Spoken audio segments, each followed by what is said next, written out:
நெகிழ்ந்திடுவே. கல்வாரி அன்பை எண்ணிடும் வேளை கண்கள் கலங்கிடுவே.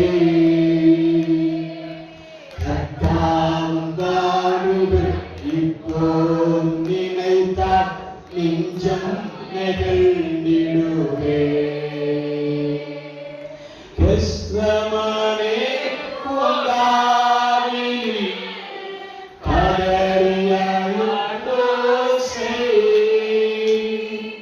கிறிஸ்தவனே கொண்டாடி கதறியாண்டோ செய். எத்திசையும்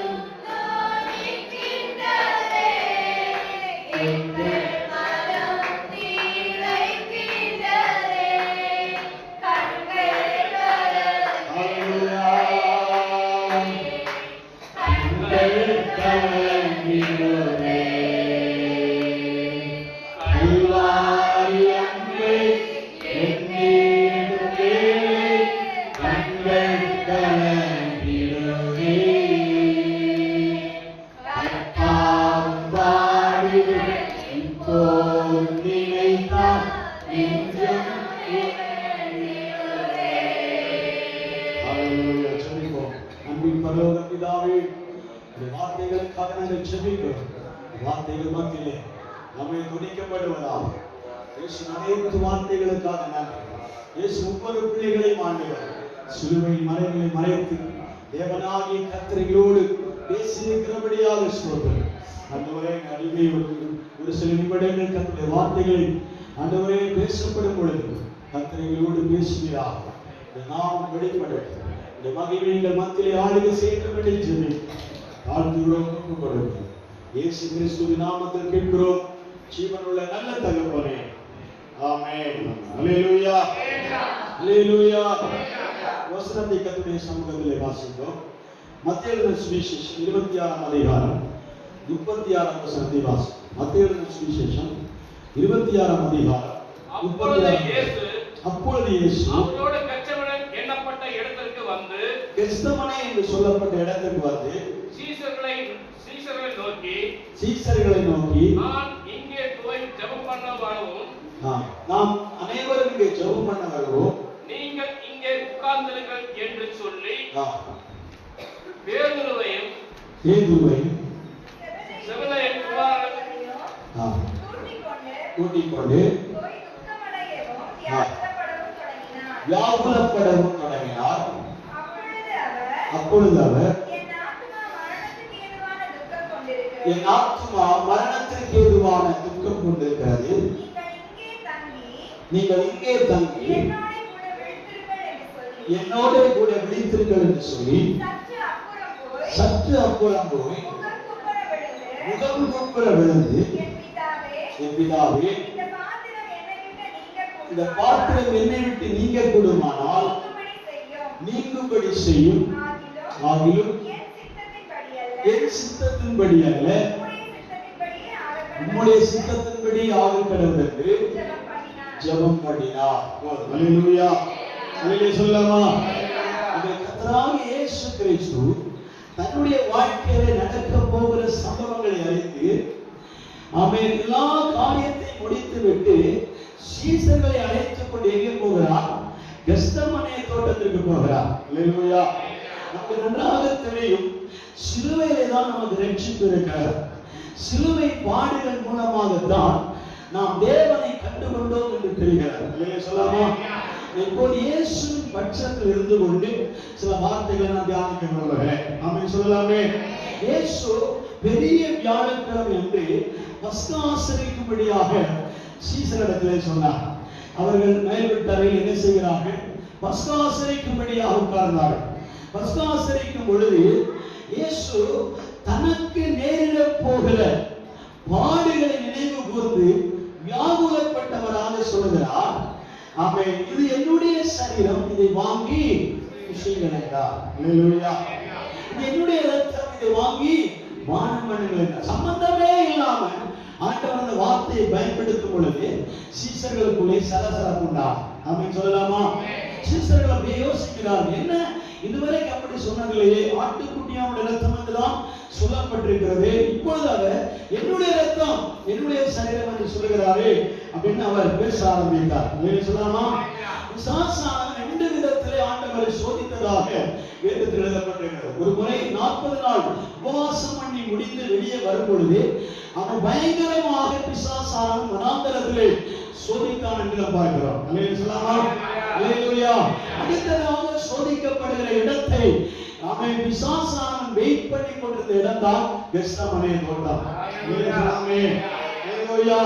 அந்த கெத்செமனே தோட்டத்திற்கும் இயேசு 40 நாட்கள் உபவாசம் பண்ணி காத்திருந்த அந்த நாளுக்கு வெகு தொலைவில் இருந்தார். அல்லேலூயா. வெகு நாட்கள் பிசாசானவன் இயேசுவை தொந்தரவு பண்ணவே இல்லை. அல்லேலூயா. உபவாசம் பண்ணி முடிந்த பிற்பாடு கீழே வசனங்களை வாசித்தால் வசனங்கள் வாசிக்க நேரங்கள், அதனால சொல்லி முடிக்கிறேன். அவன் உபவாசம் முடிந்த அன்றிலிருந்து இந்த கீழே வசனத்தில் எழுதப்பட்டிருக்கிறது, அவன் பிசாசானவன் அவரை விட்டு விலகி போனான். சொல்லலாமா? அடுத்தடுத்த வசனங்களை நீங்கள் வாசித்து பார்த்தா அவன் பிசாசானவனுக்கு சான்ஸ் கிடைத்த அடுத்த இடம் என்பது கெத்செமனே. சொல்லலாமா?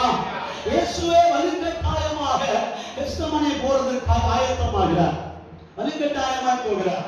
அவன் சீசர்களை அழைத்துக் கொண்டு நாம் இப்பொழுது என்ன போகிறோம், எனக்கு மரண துக்கம் உண்டாகிறது, எனக்கு மரணத்தை குறித்த வியாகுலம் உண்டாகிறது, என்னோட ஜெபிக்க வாருங்கள் என்று சொல்லி அவர்களை அழைத்துக் கொண்டு கெத்செமனே போகிறார். அப்போ தியானம் பண்ணுகிற வசனத்தினுடைய ஹெட்லைன் என்னன்னா, அவன் இயேசு கிறிஸ்து கல்வாரி சிலுவையிலே போவதற்கு முன்பாக 3 இடத்தை தேர்வு செய்தார். 3 இடத்தை என்ன செய்தார்? தேர்வு செய்தார். அந்த தேர்வு செய்யப்பட்ட 3 இடத்தின் பெயர்களை சுருக்கமாய் சொல்லி முடிக்க விரும்புகிறேன். அல்லேலூயா சொல்லாமே. அவருடைய 1வது பெயர் கெத்செமனே. அல்லேலூயா சொல்லாமா? 2வது பெயரை பார்த்தால் அவன் யோவான் சுவிசேஷம் 19ஆம் அதிகாரம் 13ஆம் வசனத்தை வீடுகளில் சென்று வாசித்து பாருங்கள். அங்கே எழுதப்பட்டிருக்கிறது, வாசிங்கள் ஒரு முறை. 19ஆம் அதிகாரம் 13ஆம் வசனம், யோவான் சுவிசேஷம் 19:13. இயேசுவே வெளியே அழைத்து வந்து எபிரேய பாஷையிலே கபத்தா என்று சொல்லப்பட்ட இடத்திலே நியாயாசனத்தின் மேல் உட்கார்ந்திருந்தார். சொல்லலாமா? அல்லேலூயா. ஆமென். அல்லது நியாயாசனத்தின் மேல் உட்கார்ந்திருக்கிற காய்பாவின் மத்தியிலே இயேசு கொண்டு போய் நிறுத்தப்படுகிறார். அல்லேலூயா. 3வது ஒரு சம்பவத்தை நீங்கள் பார்த்தீர்களா? கொல்கோதா மேலே. ஒன்று கெத்செமனே, இன்னொன்று கபத்தா என்று சொல்லப்படுகிற இடம், 3வது கொல்கோதா மலை. 3 அனுபவங்களும் இயேசு கிறிஸ்து பயணம் செய்த இடங்கள். அல்லேலூயா. முதலாவது நாம் பார்க்கிறோம் கெத்செமனே. கெத்செமனே தோட்டம் என்று சொன்னால் அதனுடைய பெயர் ஆயில் ஷெட். அல்லேலூயா. அவன் தமிழிலே செக்கு ஆலை என்று சொல்லுவார்கள், இங்கிலீஷ்ல என்ன சொல்வாங்க? Oil press. அல்லேலூயா. செக்கு ஆலை என்று சொல்லும் பொழுது ஒலிவக்காய்கள், திராட்சை பழங்கள் அவன் என்ன செய்வாங்க? அந்த ஆயிலை போட்டு என்ன செய்யப்படுவார்கள்? அரைப்பார்கள். அரைக்கும் பொழுது அதிலிருந்து என்ன வெளியே வரும்? அவன் ஒலிவ எண்ணெய் வெளியே வரும், அல்லது திராட்சை பழங்கள் வெளியே வரும். இயேசு கிறிஸ்து தனக்கு தெரிந்திருந்தது அவர் என்ன செய்கிறார்? அந்த கெத்செமனே தோட்டத்தை தெரிந்து கொள்கிறார். கெத்செமனே தோட்டத்துல என்ன சம்பவம் நடக்குதுன்னா, சீசர்களை ஜெபம் பண்ண சொல்லிவிட்டு அவர் கல்லறிகிற தூரத்திலே போய் வியாகுலப்படவும் கண்ணீரோடு பிதாவை நோக்கி என்ன செய்கிறார்? ஜெபம் பண்ணுகிறார். என்ன சொல்லி ஜெபம் பண்ணுகிறார்? பிதாவே, இந்த பாத்திரம் என்னை விட்டு நீங்க கூடுமானால் நீங்கும்படி செய்யும் ஆண்டவரே. ஆண்டவராம் இயேசு கிறிஸ்துவுக்கு தெரிந்திருக்கிறது, அவர் முன்னே அனுபவித்திருக்கிற பாடுகளை காட்டிலும், அதற்கு முன்னால் அனுபவித்திருக்கிற பாடுகளை காட்டிலும், எனக்கு முன்னாடி இருக்கிற சம்பவங்கள் மரணத்தை விட அதிகமான பாடுகளை அறிந்தார். சொல்லலாமா? பிதாவை பார்த்து, ஆண்டவரே இந்த பாத்திரம் என்னை விட்டு நீங்க கூடுமானால் நீங்கும்படி செய்யும் என்று வேண்டிக் கொண்டார். சொல்லாமே சொல்லாமா? விசுவாசானவர் ஆமென் எங்கே வெயிட் பண்ணி இருக்கிறான் என்றால் கெத்செமனே தோட்டத்திலே இயேசு வருவார். இங்கே நான் அவரை மிகவும் என்ன செய்வேன்? நெருக்குவேன். சொல்லாமா? மனமடிவாக்குவேன், இருதயத்தை வியாகுலப்படுத்த பண்ணுவேன், மன சோர்வுக்குள்ளாக பண்ணுவேன். சொல்லாமே? இன்னும் அநேக கர்த்தருடைய பிள்ளைகள் மன சோர்வுக்குள்ளாகும், இருதய வியாகுலத்தோடு அவன் நடக்கிற சம்பவங்களை பார்க்கும் போது, வாழ்க்கையை பார்க்கும் பொழுது, அவன் தன்னுடைய அவன் சுய வாழ்க்கையில நடக்கிற காரியங்களை பார்க்கும் போது இறுதி வெடிக்கத்தக்கதான காரியங்களை நாம் அறிந்திருக்கிறோம். சொல்லாமா? சொல்லாமா? சொல்லாமா? இருதயம் வியாகுலப்படுகிறது, கண்ணீரோடு காணப்படுகிறோம். அவன் இயேசு அவன் அந்த கெத்செமனேயிலே தேவனாக வெளிப்படவில்லை. சொல்லாமா? குமாரனாகிய கிறிஸ்துவாக வெளிப்படவில்லை. சொல்லலாமே? அவன் வெறும் மனித சரீரமாக வேதத்தில் அவரை குறித்து எழுதப்பட்டிருக்கிறது. அவர் 100% மனுஷகுமாரன். சொல்லாமா? அவர் 100% தேவகுமாரன். எந்த இடத்துல தேவகுமாரனா இருக்க வேண்டுமோ அந்த இடத்துல 100% தேவகுமாரனா அவர் வெளிப்பட்டார். அந்த கெத்செமனேயிலும் கபர்தா என்று சொல்லப்படுகிற இடத்திலும் கொல்கொதாவிலும் அவர் தேவ ரூபத்தை வெளிப்படுத்தவில்லை. ஏனென்றால் மனுஷனாயிருந்து எப்படி பாடுகளை அனுபவிக்க வேண்டுமோ, மனுஷனாயிருந்து எவ்வளவு வியாகுலப்பட வேண்டுமோ, அவன் மனம் நொந்து காணப்பட வேண்டுமோ, அதே போல மனுஷனாகவே இந்த இடத்திலே காணப்பட்டார். சொல்லாமா? சொல்லாமா? மனுஷ சாயலாகவே அந்த இடத்திலே வெளிப்பட்டார். சொல்லாமா? மனுஷனுக்கு வலிக்கிறதை போல, மனுஷனுக்கு ரத்தம் வருகிறதை போல, மனுஷனுக்கு வேர்வை வருகிறதை போல, மனுஷன் அழுகிறதை போல. சொல்லாமா? நீங்கள் அழ வேண்டிய இடத்துல அவர் அழுகிறார், நீங்கள் காயப்பட வேண்டிய இடத்துல அவர் காயப்படுகிறார், நீங்கள் ரத்தம் சிந்த வேண்டிய இடத்துல இயேசு ரத்தம் சிந்துகிறார். சொல்லாமா? அதை அடையாளப்படுத்தும்படியாக இயேசு அந்த இடத்தில் வெளிப்படுகிறார். சொல்லாமே? சொல்லலாமா? சொல்லாமா? நான் நீங்களும் இந்த பயணத்தின் வழியாகத்தான் போய் கொண்டிருக்கிறோம் என்பது தேவனுக்கு தெரியும். சொல்லாமா? மனுஷனாயிருக்கிற அநேகருடைய வாழ்க்கையிலே இந்த கெத்செமனே தோட்டம் இல்லாமல் வாழவே முடியாது. சொல்லாமா? சொல்லாமா? கெத்செமனே தோட்டம் இல்லாமல் எந்த மனிதனும் என்ன செய்ய முடியாது? வாழ முடியாது. கெத்செமனே ஒரு வாழ்க்கை கடந்துதான் போகிறேன். அதனாலதான் ஆண்டவராக இயேசு கிறிஸ்து சொல்லுகிறார், சிலுவை என்பது ஒரு பக்கம் அவன் வெற்றிடமாகும், இன்னொரு பக்கம் இயேசு தொங்கப்பட்டவராக இருக்கிறார். சொல்லாமா? சிலுவைக்கு எத்தனை புறம் உண்டு? 2 புறம் இருக்கிறார். சொல்லாமா? இயேசு சிலுவையிலே தொங்கப்படும் பொழுதே அவர் நமக்கு ஒரு வெற்றிடத்தை வைத்து விட்டுதான் தொங்கப்பட்டிருக்கிறார். ஒரு புறத்தில் நீங்கள் உண்மையாகவே சிலுவையில் அறையப்பட வேண்டும், இன்னொரு புறத்தில் இயேசு உங்களுக்காக சிலுவையில் தொங்கிக் கொண்டிருக்கிறார். ஒரு நாணயத்துக்கு 2 புறம் இருக்கிறதை போல சிலுவைக்கு 2 புறம் இருக்கிறார். இயேசு எப்படி கெத்செமனே கொல்கொதாவை கடந்தாரோ அதே போல நீங்களும் இதே பாணியிலே வாழ்க்கையிலே கடந்து போக வேண்டும். அதுக்கு முன் உதாரணத்தை காண்பிக்கும்படியாக தான் இயேசு முன்னமே அங்கே கடந்து போகிறார். சொல்லாமா?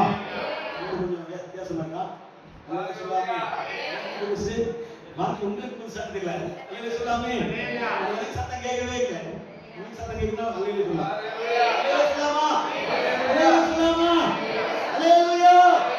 சூழ்நிலை மாறும். உங்க சிரிப்புல தான் தெரிகிறார். சிரித்தால் உள்ளம் நிறைகிறார். சொல்லாமா? சிரிக்காம இருப்பேன், உள்ள நிரம்பலன்னு அர்த்தம். சிரிக்கிறேன்னா சொல்லாமா? சொல்லலாம். சிரிக்கிறேன் சொல்லாமே? ஒரு தேசம் இருக்கிறார். அவன் கபர்தா என்ற ஒரு பகுதி இருக்கிறார். கொல்கொதா என்ற ஒரு பகுதி இருக்கிறார். அவன் சொல்லலாமா? சொல்லாமே? அதாவது கெத்செமனேயிலே வியாகுலப்படும் பொழுது, கண்ணீர் சிந்தும் பொழுது, வாழ்க்கை நினைத்து புலம்பிக் கொண்டிருக்கும் பொழுது இயேசு சொல்லுகிறார், நீ சிலுவையை நோக்கி பார். உனக்காக ஏற்கனவே சிலுவை ஒருவன் தொங்கிக் கொண்டே இருக்கிறார். நீ மட்டும் தொங்கவில்லை. நீ மட்டும் இந்த சிலுவை சுமக்கவில்லை. இயேசு அநேக சீசர்களை பார்த்து சொன்னார் தெரியுமா? என்னை ஒருவன் பின்பற்றி வர விரும்பினார் அவன் தன்னைத்தானே வெறுத்து தன் சிலுவையை சுமந்து கொண்டு என்னை பின்பற்றி வர சொல்லலாமா? அந்த சிலுவையில இந்த கெத்செமனே நிச்சயமா இருக்கும். அந்த சிலுவையில இந்த கபத்தா நிச்சயமா இருக்கும். சொல்லலாமா? அந்த சிலுவையில நிச்சயமா கொல்கத்தா இருக்கும். ஆமென் சொல்லலாமே. சொல்லலாமா? அந்த கெத்செமனே ஞாபகப்படுகிறது. கண்ணீர் வடிக்கு வாயில் பிரஸ் ரத்தம் தாரை தாரையா ஒழுகிற இடம். சொல்லலாமா? வியர்வை தான் பார்க்கிறோம், ஆனால் வியர்வை ரத்தத்தின் பெருதுளி போல இடத்தில் விளைகிறார். நாம் கூட அநேக முறை இந்த பாத்திரம், இந்த வியாதி, இந்த போராட்டம், இந்த நெருக்கடி என்னை விட்டு நீங்க கூடுமானால் நீங்கும்படி செய்யும் ஆண்டவரே அநேக முறை ஜெயித்திருக்கிறோம். அநேக முறை இந்த வியாகுலத்தை எப்படியாவது விடுதலையாக்கும் ஆண்டவரே என்று சொல்லி ஜெபிக்கும் பொழுது ஒரு சிலுவை நமக்கு என்ன சொல்லுது தெரியுமா? நாம கர்த்தருடைய கிருபை நமக்கு போதும். உன்னுடைய பலவீனத்திலும் என்னுடைய பலன் பூரணமாய் விளங்கும். உன்னுடைய பலவீனத்துல என்னுடைய பலன் பூரணமாய் விளங்கும். ஏன் ஆண்டவர் சொன்னார்? இதற்கு முன்பாகவே நான் சிலுவையில சுமந்திருக்கிறபடியா உன்னுடைய வியாகுலம் பெரிதாய் இருப்பதில்லை, கண்ணீர் பெரிதாய் வருவதில்லை, நீ அவமானப்படுத்தப்படுவதில்லை, நிந்திக்கப்படுவதில்லை, தூஷிக்கப்படுவதில்லை.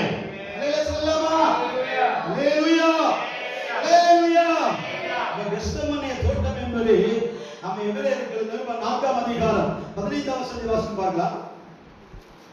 எபிரேயர்கள் நிருபம் 4ஆம் அதிகாரம் 15ஆம் வசனம். நம்முடைய பலவீனங்களை குறித்து பரிதபிக்க கூடாத பிரதான ஆசாரியர் நமக்கு இராமல் எல்லா விதத்திலும்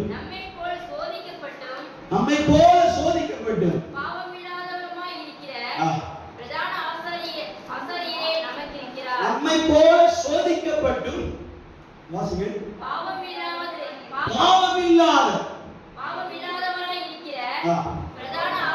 பாவமில்லாதவராய் இருக்கிற பிரதான ஆசாரியரே நமக்கு இருக்கிறார். இயேசுவுக்கு முன்னாடி இருந்த எல்லா பிரதான ஆசாரியர்களும் பாவம் செய்து அதற்கு தனியாக பலி செலுத்தி எல்லாருடைய பாவத்திற்காகவும் மகாபரிசுத்த ஸ்தலத்திலே போவார்கள். சொல்லலாமா? அங்கே எழுதப்பட்டிருக்கிறது, இயேசு தேவனாய் இறங்கி வந்து சிலுவையை சுமக்கவில்லை, நம்மை போல பாடுபட்டார். சொல்லலாமா? நம்முடைய சரீரத்தில் எவ்வளவு காயம் வருகிறதோ, நம்முடைய சரீரத்தில் எவ்வளவு ரத்தம் வருகிறதோ, நமக்கு அடிக்கப்பட்டால் எவ்வளவு நிந்தனை வருகிறதோ, எவ்வளவு பூஷணம் வருகிறதோ, அதே போலதான் இயேசு பாடுகளை பட்டார். எப்படி பாடுகளை பட்டார்?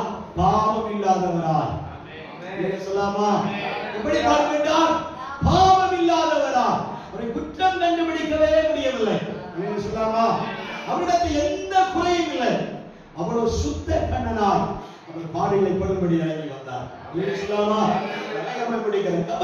இந்த ஸ்தலத்திலே நியாய விசாரிக்கும்படியாக இயேசுவை கொண்டு வருகிறார்.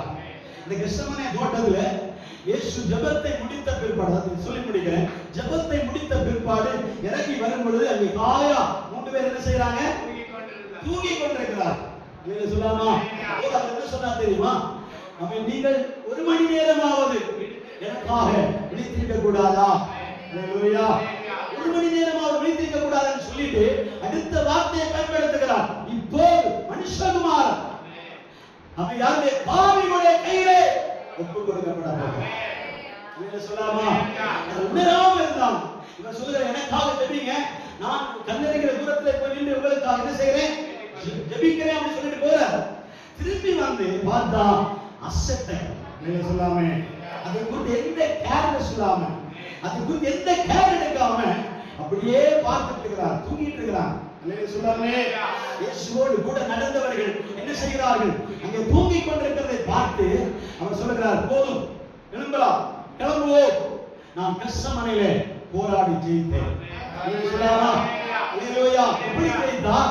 ஆமென். இந்த பாத்திரம் என்னை விட்டு நீங்க கூடுமானால் நீங்கும்படி செய்யும்.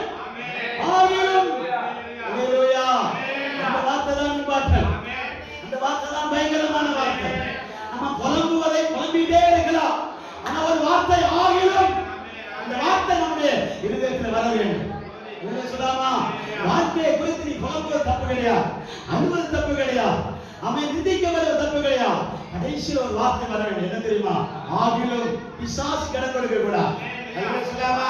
கெத்செமனேயில் ஜெயிக்கும்படியா பிசாசானவன் அவரை வியாகுலப்படுத்துகிறான். என்ன சொல்லாமா? அல்லேலூயா. அவருடைய வாயிலிருந்து வந்த வார்த்தை என்ன தெரியுமா? ஆகிலும் என்னுடைய சித்தப்படி அல்ல, உம்முடைய சித்தப்படியே ஒப்புக்கொள்கிறேன். அப்பதான் பிசாசானவன் விலகி ஓடுகிறான். சொல்லாமா? யார் ஜெயிக்கணும் தெரியுமா? தன்னுடைய பிள்ளைகள் ஜெயிக்க வேண்டும். யார் ஜெயிக்க வேண்டும்? இயேசு ஜெயிக்க வேண்டும். சொல்லாமா? பாவிகளை படுகிற ஜனங்கள் யாமே ஜெபத்தை விட்டு வெளியே வரும்போது துக்கத்தோடு வரக்கூடாது. நான் ஜெபத்திலே ஜெயித்தேன். சொல்லாமா? மறுபடியும் அந்த காரியத்திற்காக ஜெபிக்க போகக்கூடாது. துன்பமா, வியாகுலமா, கண்ணீரா, பாடுகளா, அது உமக்கு சித்தமானால் வரட்டும் ஆண்டவரே சொன்னா பிசாசானவன் தலைதெறித்து ஓடுவான். சொல்லாமே? பிசாசானவன் ஓடியே போயிடுவான். இதை மட்டும் சொல்லி பாருங்க. கஷ்டத்தின் மத்தியில சிரிச்சு பாருங்க. எதிராளி முன்னாடி நிற்க மாட்டான். அல்லேலூயா சொல்லாமா? அல்லேலூயா. இருக்கீங்களா? அல்லேலூயா. படபடக்கு மைக்ல கையில கொடுத்துட்டு வா. பிடிக்காது. அல்லேலூயா சொல்லாமா? அல்லேலூயா. அல்லேலூயா. இருதயம் சொல்லணும். பிசாசு எந்த அளவுக்கு நெருக்கினால் நான் பிதாவுடைய சுத்தத்துக்கு நீ ஒப்புக் கொடுக்கிறேன் என்று ஒரு ஃபுல் ஃபார்ம் போட்டீங்கன்னா நீங்க ஜெயிப்பீர்கள். அல்லேலூயா சொல்லாமா? அந்த இடத்துல இறங்கி வரும்போதுதான் அங்க ஒரு சம்பவம் நடக்கிறது. அவன் இந்த கூட்டத்தில் இருக்கிற ஒருவனை காட்டி கொடுப்பான். அல்லேலூயா. இந்த கூட்டத்தில் அவர் பேசிட்டு இருக்கும்போதே யூதாஸ் என்ன செய்யறான்? எழுப்பி போயிடுவான். இந்த கூட்டத்தை விட்டு இறங்கி போயிடுவான். எழுப்பி போன பிற்பாடு அவர் அப்படியே பந்தியெல்லாம் அனுசரித்து முடிச்சுட்டு கெத்செமனே போகிறார். ஜபத்தை முடித்து வெளியே வந்ததான் நிமிஷம் அங்கே பார்க்கிறோம், யூதாஸ் ஓடி வந்து அவரை கட்டி அணைத்து, ரபி, போதகரே, நான் இருக்கா? அல்லேலூயா. நண்பரே, சிநேகிதரே, ஓ அல்லேலூயா. அல்லேலூயா. கட்டி அணைப்பார்கள். வேண்டுமானால் முத்தம் கொடுப்பார்கள். அல்லேலூயா சொல்லாமா? அல்லேலூயா சொல்லாமா? நீதான் உன்னை விட்டா எனக்கு யாரும் இல்லை. அல்லேலூயா சொல்லாமா? உன்னை விட்டா எனக்கு வேற எதுவுமே இல்லை, நீதான் வேணும். அல்லேலூயா சொல்லாமா? அல்லேலூயா சொல்லாமா?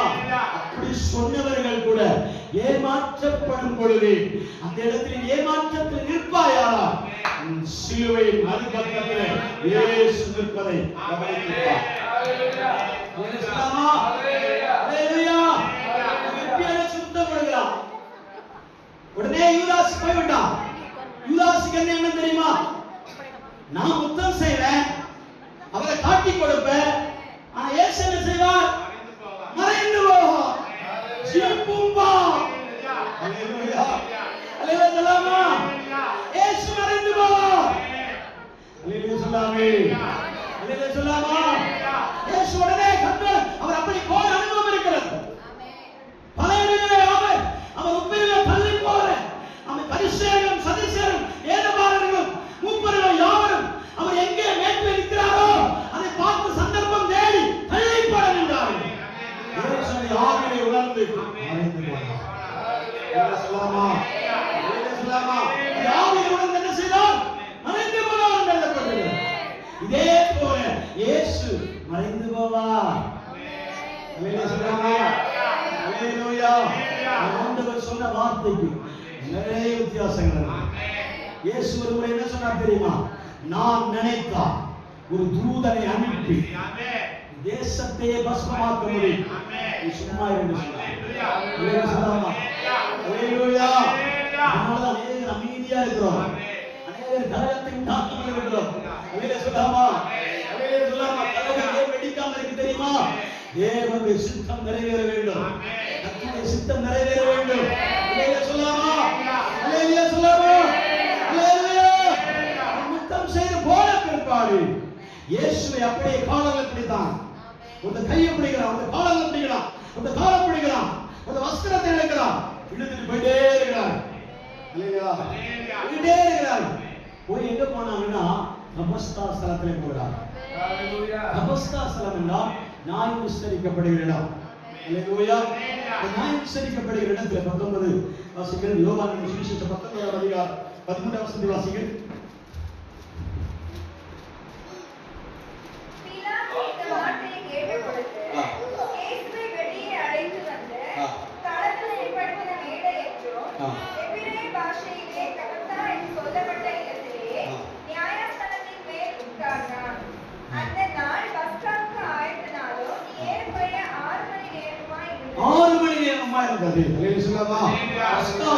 ஆயத்தம் பண்ணப்படுகிற நாள், அதாவது வெள்ளிக்கிழமை காலை 9 மணி நேரத்தில் கபஸ்தா ஸ்தலத்திலே இயேசுவை விஸ்தரிக்கும்படியால் கொண்டு வருகிறார்.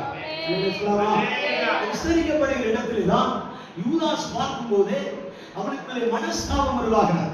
மனஸ்தாபப்பட்ட ஆண்டவரே, நான் உம்மை காட்டிக் கொடுத்த பாவம் என்னை வஞ்சிக்கிறது என்று சொல்லி இந்த பாவத்தை உணர்ந்து கொண்டு வியாகுலப்பட்டவனால் அந்த இடத்தை விட்டு ஓடி போகிறார். இரண்டாவதாக நாம் தியானிக்கும் பொழுது ஆவிக்குரிய சிநேகிதர்கள். முதல்ல யூதாஸ் முத்தமிட்டு இயேசுவை காட்டிக் கொடுத்த அடையாளம் தெரிந்தவுடனே அந்த இடத்தை விட்டு ஓடி போனான். இயேசுக்கு என்ன நடந்தால் எனக்கு என்ன அப்படின்னு சொல்லி என்ன செய்தான்? விலகி போனான். இரண்டாவது கூட்டம் யாருன்னா ஆவிக்குரிய சிநேகிதர்கள். 3.5 வருடம் கூட நடந்தவர்கள், அற்புதங்களை கண்டவர்கள், அதிசயங்களை கண்டவர்கள், அடையாளங்களை கண்டவர்கள். நீங்க சொல்லாமா? இயேசு நமக்கு போஷித்தவர்கள், இயேசுவின் விடுதலை கண்டவர்கள், கூட நடந்தார்கள். இந்த ஞானஸ்தானத்தை கண்டவுடனே அவர்கள் மேல் இருக்கிற அதிகாரம் நம் மேல் வரக்கூடாது என்று சொல்லி வேதத்தை விட்டு போய்விட்டார். ஆதாரங்கள் இருக்கிறார். நாம் அவரோட கூட நடந்த பேசின பழகின எல்லாரும் இந்த சம்பவத்தை பார்த்த உடனே விலகி ஓடினார். மூன்றாவது யாருன்னா நம்மை பிரதான ஆசாரியனாகிய காய்பா. மூன்றாவது அவரை இரவு முழுவதும் விஸ்தரிக்கிறார். அவர் சொல்லுங்க அடிக்கடி ஒரு வார்த்தை சொன்னார், இவரிடத்தில் எந்த குற்றமும் நாம் காணவே இல்லையே.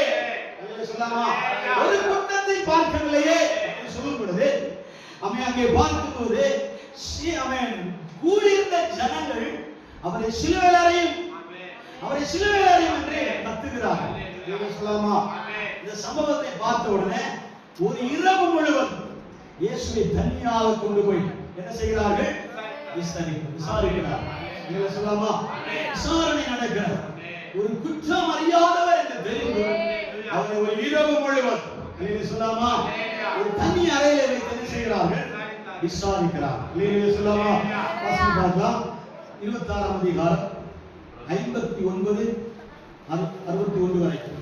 மத்தேயு சுவிசேஷம் 26ஆம் அதிகாரம் 59 முதல் வாசி. பிரதான ஆசாரியரும் மூப்பரும்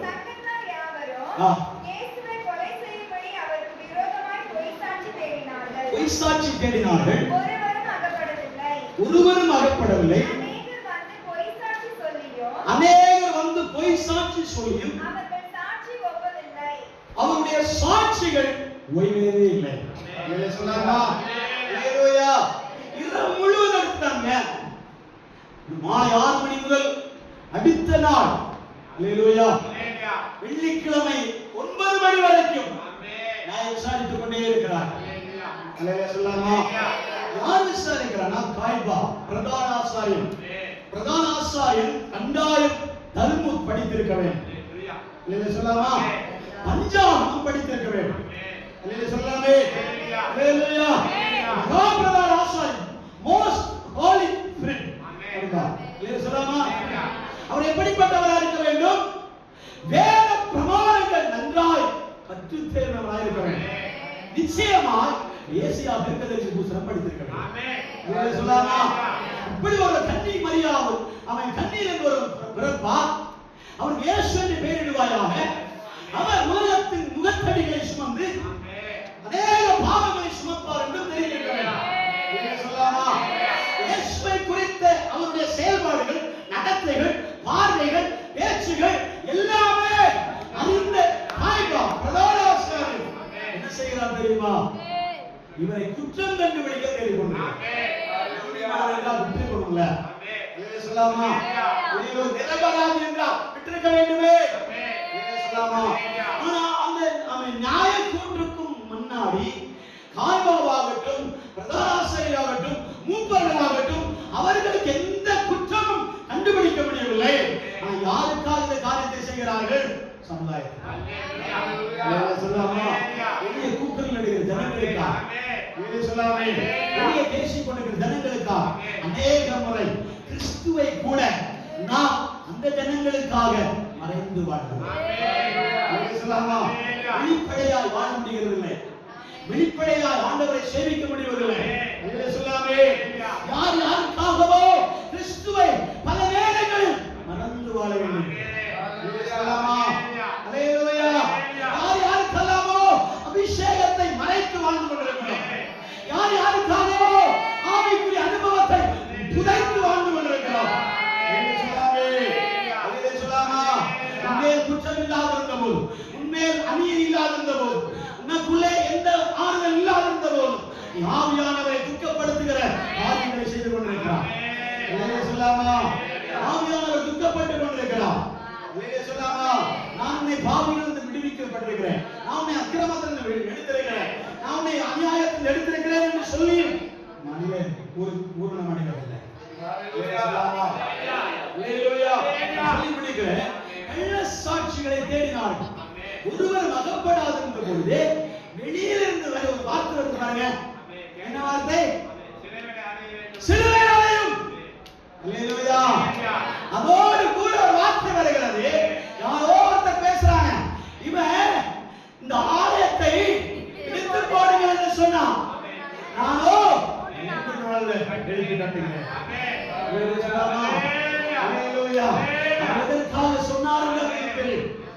ஆனா எங்கே சாட்சி எடுக்கணுமே, குற்றப்படுத்த வேண்டுமே, அவனை அடிக்க வேண்டுமே, சிலுவையில் அறையப்பட வேண்டுமே, சிரசின் மேல் ஆணிகள் பாய் விழுப்பிலும் மதிக்கப்பட வேண்டுமே என்பதற்காக அதே ஒரு சாட்சியை கொடுத்தார். அநேக சாட்சிகள் பொய் சாட்சியாக இருக்கிறார். நிரபராதி தண்டிக்கப்படுகிறார், அக்யூஸ் தப்பிக் கொள்கிறார். இருக்கிறீங்களா? அக்யூஸ் என்ன செய்யப்படுகிறார்? தப்பிக்கப்படுகிறார். நிரபராதி மாட்டிக்கொள்கிறார். அப்படிப்பட்ட நிரபராதியாக இருந்து அவனை அக்யூஸ்டாகும்படி, அவனை குற்றவாளியாக மாற்றும்படி அவன் சாட்சியை தேடுகிறார்கள். ஒரு சாட்சி அகப்படல, காதலன் அமைக்கு ஜன்னலோரத்தில் வருகிற சத்தத்தை கேட்டு சாட்சியாய் மாற்றினார். அப்படி நீங்கள் குற்றப்படுத்தப்பட்டு அமே சிலுவை வரைக்கும் உங்கள் பெயர் இருக்குமானால் நீங்கள் உங்களுக்கு முன்னே ஒருவர் சிலுவையில் அறிந்திருக்கிறார், அவரை நோக்கி பாருங்கள் என்று அடையாளப்படுத்துகிறார். அவ்வளவு பெரிய நிந்தைகள், அவமானங்கள். அந்த வசனத்தை நீங்கள் கீழே வாசித்தால் அந்த சாட்சி பிடித்த உடனே அவரை பிடித்து வஸ்திரத்தை பிடித்தார். கன்னத்தில் அடிக்கிறார். சம்பந்தமே இல்லாதவன் போலாம், சம்பந்தமே இல்லாதவன் துப்புறான், சம்பந்தமே இல்லாம கன்னத்தில் அடிக்கிறான். சொல்லாமா ஒருவேளை ஒரு அக்யூஸ்டுக்கு மரணம் கூட நிம்மதியாக கிடைக்கும். அந்த மரணத்தோடு அவருடைய பேர் அழிந்து போகும். இயேசுவுக்கு மரணத்துக்கு பிற்பாடும் அந்த பேரை யூதருக்கு ராஜா என்று சொன்னாரே.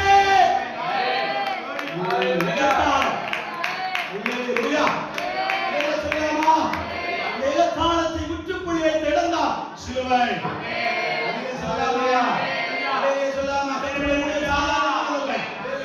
பயணம் சாதாரணமானதல்ல, ஊழியம் சாதாரணமானதல்ல.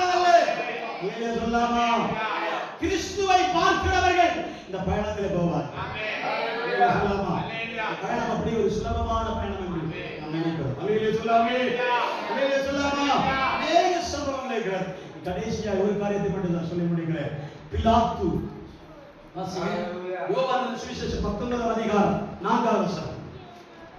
யோவானின் சுவிசேஷம் 19 பிலாத்து மறுபடியும் வெளியே வந்து இவரிடத்தில் ஒரு குற்றமும் காணேன் என்று நீங்கள் அறியும்படிக்கு இவனை உங்களை வெளியே கொண்டு வருகிறேன்.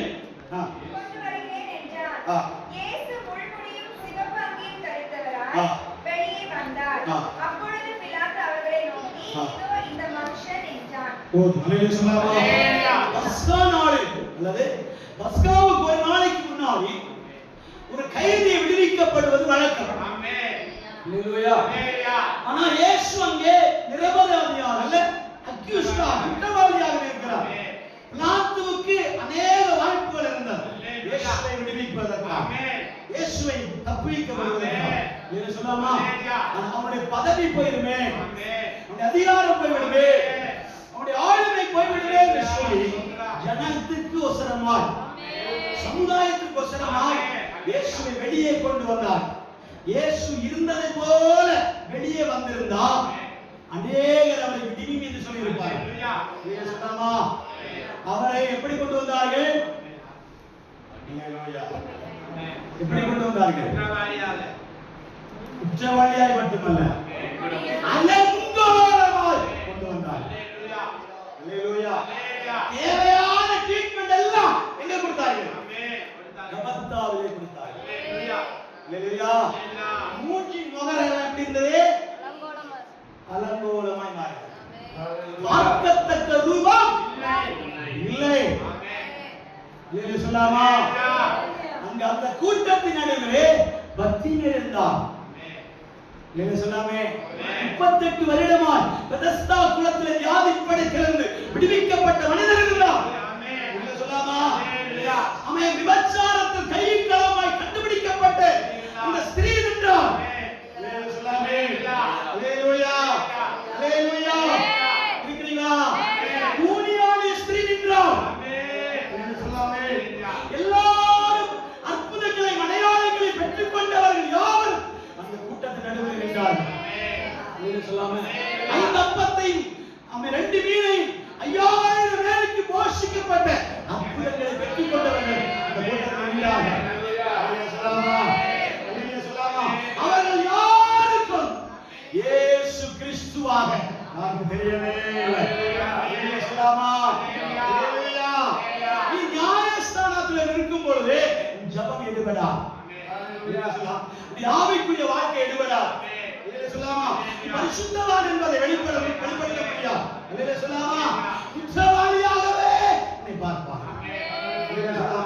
குற்றவாளியாய் பார்க்கிறதுனால இயேசுவை சிலுவையில் அறையும் பரபாசை விடுதலையாக்குகிறார். இயேசுவை சிலுவையில் அறையும் பரபாசை விடுதலையாக்கும் என்று சொல்கிறார். காயம் மடிந்த அந்த ரத்தம் மடிந்த சரீரம், அந்த காயப்படுத்தப்பட்ட சரீரம் முழுவதும் அவன் அலங்கோலமாக இருந்த சரீரத்தை பார்த்தோம். ஏன்னா இயேசு இனி இதுக்கு தப்பிக்கவே முடியாது. இயேசு இனி இதிலிருந்து தப்பித்து வந்து நம்மை காப்பாற்ற முடியாது. ஏன்னா எல்லா ரோம படையாளிகளும் அவரை மிதி செஞ்சார்கள். இவர் ராஜ்யம் பெற்று வருகிறதே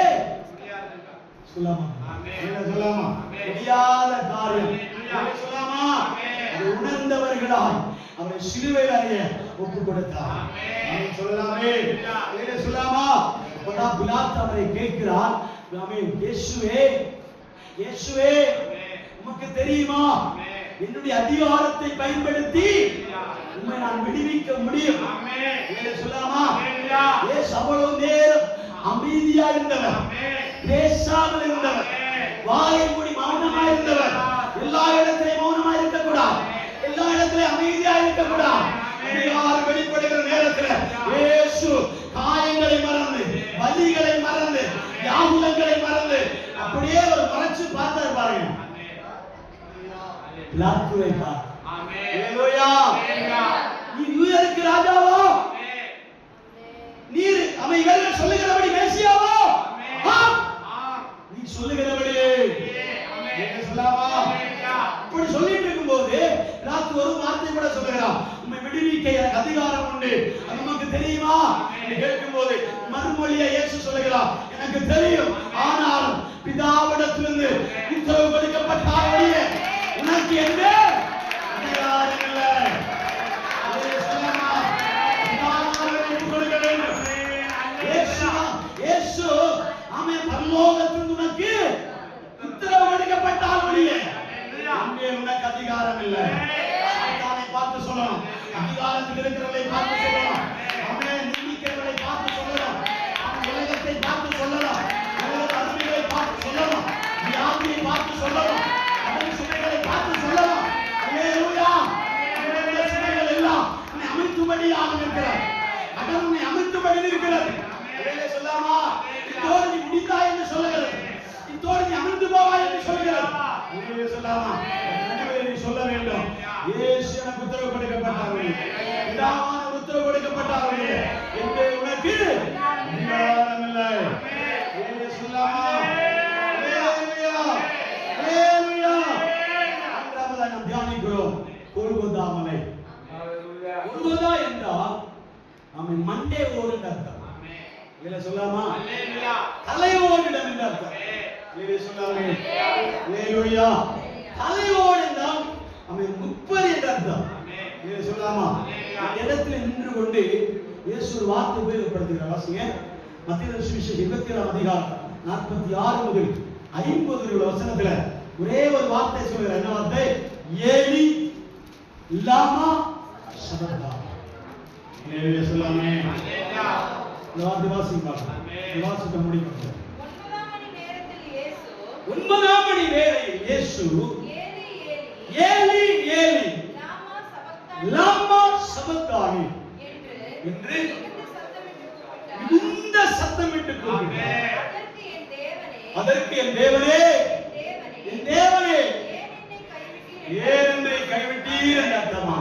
சொல்லாமா? ஹalleluya.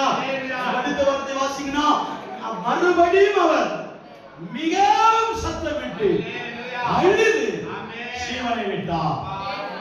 சொல்லாமா? மிகவும் அழுது ஜீவனை விட்டார். ஹalleluya. சந்தர்ப்ப சூழல்ல பிதாவானவரை பார்த்து சொல்லுகிறார், ஏலி ஏலி லாமா சபக்தானி. சொல்லாமா? என் தேவனே, என் தேவனே, ஏன் என்னை கைவிட்டீர்? சொல்லாமா? அந்த உபத்திரவ பாடுகளின் மத்தியிலும் இயேசு மனுஷனாகவே தன்னை சித்தரித்துக் கொண்டு அந்த இடத்தில் ஒப்பு கொடுத்துக் கொண்டு சொல்லுகிறார், பிதாவே, நீர் என்னை கைவிட்டீர். இந்த வழித்தடத்துல எல்லாரும் கைவிடுகிறார். சந்தர்ப்பம் இருக்கும்போது நான் விரிவாக ஒரு நாள் உங்களுக்கு போதிக்கிறேன். நீ சொல்லலாமா? சொல்லலாமா? சீசர்கள் முதல் சமுதாயம் வரைக்கும் அவரை எந்தெந்த இடத்துல அவாய்ட் பண்ணணும், எந்த இடத்துல பேக் அடித்தார்களோ அந்த இடத்துல பேக் அடிக்கும் பொழுதெல்லாம் நம்முடைய வாழ்க்கையில் அந்த சந்தர்ப்பம் நடக்கிறது.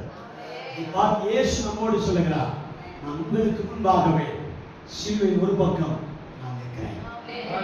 ஒரு பக்கத்துல தான் உன்னை பார்க்கிறேன். ஹalleluya சொல்லாமா? இந்த சிலுவையா, இந்த பாடுகளா, இந்த கதியா, இந்த சதியா? ஹalleluya சொல்லாமே? எனக்கு நேரிடுகிற சதி இப்படி இருக்குமா அப்படி சொல்லும்போது சிலுவை மறுபக்கத்தை நீ பாருங்க. ஹalleluya சொல்லாமா? சிலுவை மறுபக்கத்திலே பார்த்தா ஆண்டவர் இதே கோலத்திலே தான் சிலுவையிலே நமக்காக ரத்தம் சிந்தி இருக்கிறார். சொல்லாமே? ஹalleluya சொல்லாமா? அவருக்கு அந்தந்த பகுதியில வந்து எல்லாரும் கைவிடும் பொழுது கடைசியில் ஒரு வார்த்தை ஜெபம் பண்ணி சொல்கிறார், ஏலி ஏலி லாமா சபக்தானி. அதற்கு எபிரேய பாஷையிலே என் தேவனே, என் தேவனே, ஏன் என்னை கைவிட்டீர்? நீ கைவிட மாட்டீர் நினைச்சேன், நீருமா என்னை கைவிட்டீர். அநேக சந்தர்ப்பத்துல ஜெபிக்கும் பொழுதெல்லாம் சொல்லுகிற வார்த்தை என்ன தெரியுமா? ஆண்டவரே, உமக்குமா என்னை தெரியவில்லை. ஹalleluya. நீருமா என்னை கைவிட்டீர். ஹalleluya சொல்லாமா? இந்த தியான நாள் என்ன தெரியுமா? அவர் மரணத்தில் நின்று பேசின இந்த கடைசி வார்த்தை தான் உலகத்தையே உடைக்கிறது.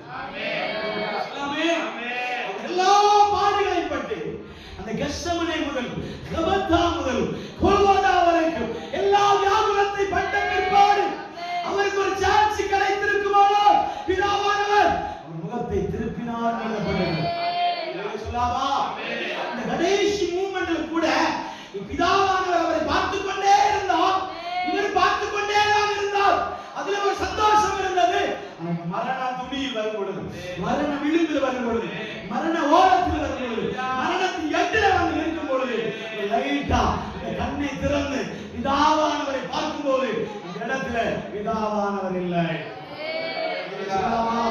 அவர் தம் முகத்தை மறைத்தார். சொல்லாமா, அவர் தம் முகத்தை மறைத்த காரணம் என்ன தெரியுமா?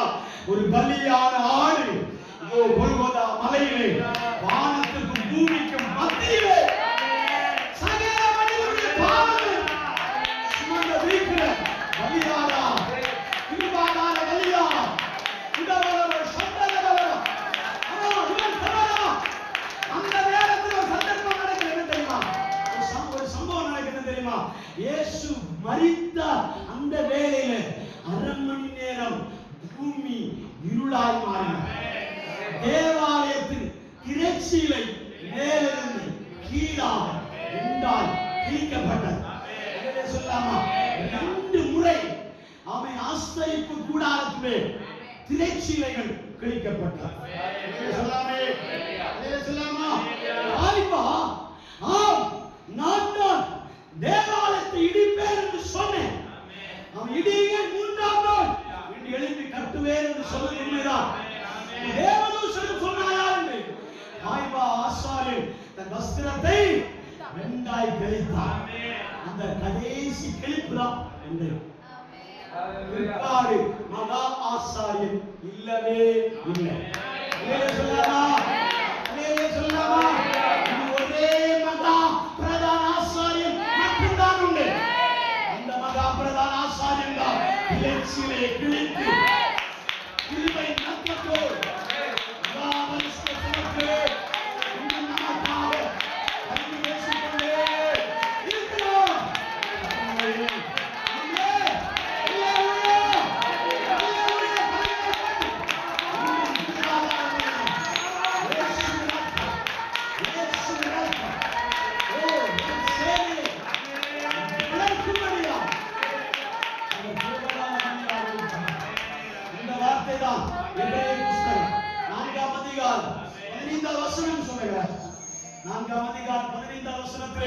ஒரு தேவப்பிள்ளை வாசி நான் சொல்லி முடிக்கிறேன். நம்முடைய பலவீனங்களை குறித்து பரிதபிக்க கூடாத பிரதான ஆசாரியர் நமக்கு இருக்கு. அல்லேலூயா. நம்முடைய பலவீனங்களை குறித்து பரிதபிக்க கூடாத மகா பிரதான ஆசாரியர் நமக்கு இருக்கிறார். அதனாலே நீங்கள் தைரியமா கிருபாசனத்தண்டை போக அவர் சிலுவையில் அறைந்தபடினாலே நாம் மறுரூபமாக்கப்பட்டிருக்கிறோம், நாம் ரட்சிக்கப்பட்டிருக்கிறோம், நாம் குணமாக்கப்பட்டிருக்கிறோம், நாம் அற்புதத்தை பெற்றிருக்கிறோம்.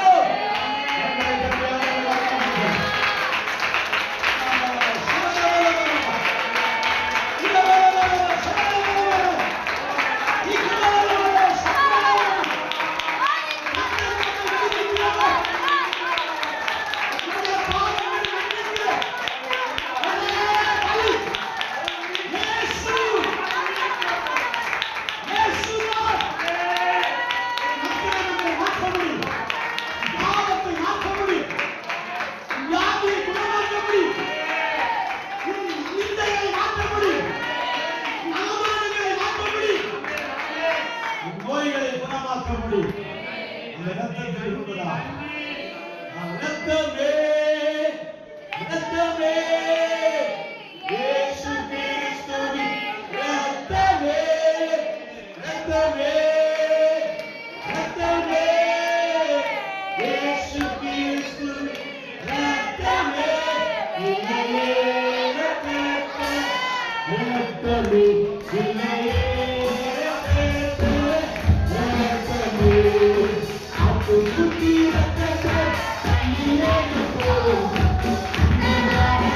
you.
அந்த கஷ்டமனை கடக்கணும், அபத்தாமை கடக்கணும், கோபமாமை கடக்கணும், திவாலை சமரங்கள், உலா ராமா ரேமா இதாலோ சபரே அத்தரபுரம் சார்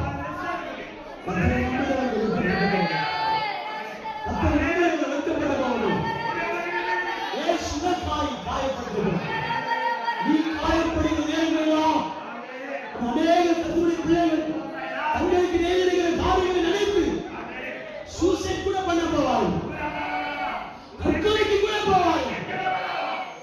ஆனால் நீ இயேசுவை பார்த்தால் தற்கொலை உனக்கு விலகி போகும், மரணம் உன்னை விலகி போகும். ஏன்னா மகனே, உனக்காக நான் உனக்கு முன்னே சிலுவையில் அறையப்பட்டிருக்கிறேன். இதை நீ பார்த்தா நீ விடுவிக்கப்படுவாய். சொல்லி சுருக்கமா